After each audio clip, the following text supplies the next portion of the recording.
On the heels of widespread criticism over its sample budgets for workers, McDonald's now faces walkouts, and the fast food giant is not alone. Strikes are hitting Wendy's and McDonald's locations in New York and across the Midwest, with workers calling for wages of $15 an hour. And the reason I say this drives me crazy is not because I don't think that people should be striking and demanding, a livable wage. It's because, McDonald's, if you remember a couple of weeks ago, laid out this whole sample budget online for a lot of their employees that they could use to try to help them budget their lives, where essentially they assumed in this sample budget that you didn't really have to pay anything for heat, that the costs that you would incur trying to pay for health care were completely, they weren't realistic. At the same time, they also left a space open for a second job.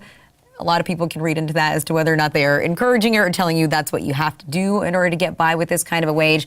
So, Professor Dickens, this is not the first time that we have seen fast food workers in particular strike, and it's popping up more and more across the country. Do you think that this is something that we'll continue to see happening? Will it become a bigger movement? I really doubt it. It's fast food workers are extremely hard to organize. You have too much turnover. It's too easy under the existing laws for employers to resist unionization. There's basically no basis for, and that's why you haven't seen it after decades of this sort of employment. In general, it's the types of places that you can organize are places where workers tend to stay for a long time and have a big investment in their jobs so that they rather fight than switch. And you just don't see that in the low-wage labor market. Jason, what do you say? I feel bad that the people feel that they're underpaid, and everyone wants to be paid and compensated according with their work, but everyone also can't start at the top.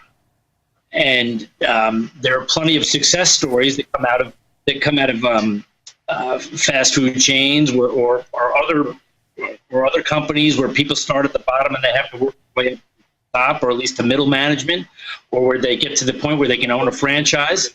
I guess in the case of McDonald's, but I empathize with people if they need to earn money to live and to feed their families or to help feed their families. But to the other guest's point, a lot of these people use these jobs as stepping stones and as to other jobs and other careers.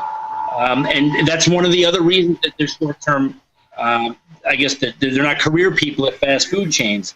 A lot of the people that work here are temps. They're high school kids. I don't think those are necessarily the people that are on strike. I think those people love the fact that they have the opportunity to work. And if people can get a raise out of it, but quite frankly, if unemployment being as bad as it is, I'm sure that if they choose to work out, people will be there to fill their jobs.